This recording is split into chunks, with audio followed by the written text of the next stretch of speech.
Salam jumpa kembali teman-teman. Salam satu lumpur, satu profesi.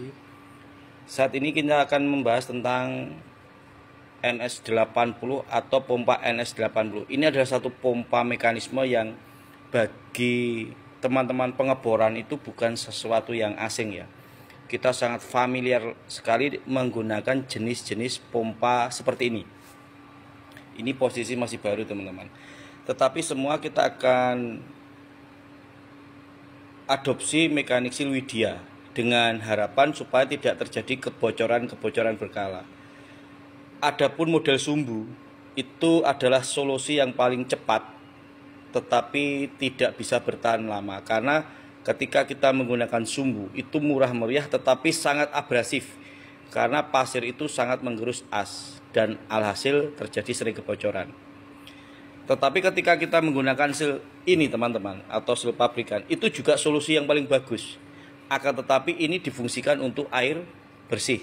Jika kita menggunakan bawaannya ini, maka bisa dikatakan sangat awet sekali karena yang dipompa adalah air bersih. Tetapi beda cerita ketika kita bekerja sebagai juru bor atau tukang bor, di mana kita akan memompa cairan yang betul-betul pekat bercampur lumpur, dan di situ banyak sekali pasir atau silika atau kuarsa, apapun di sana dia dihisap dan dipompa. Alhasil di sini terjadi yang namanya abrasif atau sil itu kehilangan kemampuan untuk menghadapi kuarsa. Untuk seperti itu teman-teman, maka kita harus ganti dengan Widia. Kita akan ganti dengan Widia supaya apa? Mampu menghadapi gerusan pasir. Bagaimana kita menguji untuk seperti itu? Karena di sini tidak ada pasir ya teman-teman. Kita akan uji menggunakan gerinda saja. Ini ada gerinda teman-teman. Nanti kita akan uji, kita akan gesek di sini. Betul ini kuat apa tidak? Mari kita buktikan. Ya, ini gerinda teman-teman. Maka kita akan gesek coba.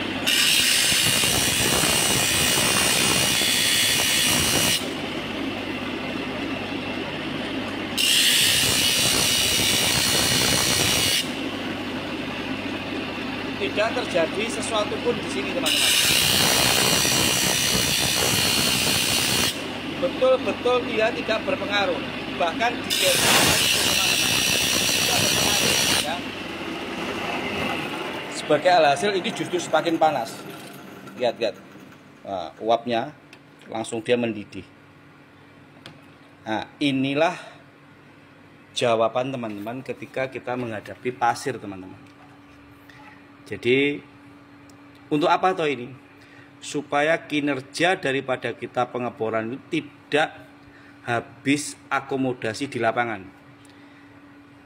Semisal 2, 3, 4 dan sekian hari kita harus selesaikan pengerjaan pengeboran, terkendala dengan NS yang bocor, sil yang bocor dan sebagainya. Itu sangat-sangat memengaruhi daripada kinerja di lapangan teman-teman. Karena apa? Ketika terjadi kebocoran, ini efeknya sangat-sangat damping. Artinya berpengaruh kepada pengeboran itu sendiri, tekanan itu kurang, dan akhirnya terjadi yang namanya kendala setang bor macet. Bisa atau material yang di dalam tidak bisa naik keluar semua. Karena apa? Tekanan bocor di sini teman-teman. Sekarang kita sudah ada solusi. Gunakan mekanik sil yang berbahan Widia supaya apa? Tidak terjadi kendala-kendala di lapangan. Seperti ya, Anda bisa modif sendiri bagaimanapun caranya. Yang jelas ini adalah contoh kita menggunakan material. Bagaimana dengan menggunakan besi? Silahkan Anda coba. Besi tidak mampu menghadapi yang namanya pasir. Stainless, kuningan dan sebagainya silahkan dicoba. Tidak mampu menghadapi yang namanya gerusan pasir. Tapi hanya Widia yang mampu menghadapi gerusan pasir. Kita sudah buktikan tadi. Ya. Nah, kemudian kita akan tanam kipas dan di sini sudah sangat teruji. Sudah sangat teruji dan ini betul-betul bisa dipertanggungjawabkan. Demikian teman-teman untuk sharingnya hari ini. Akan ketemu lagi dengan sharing-sharing berikutnya supaya kita menambah wawasan.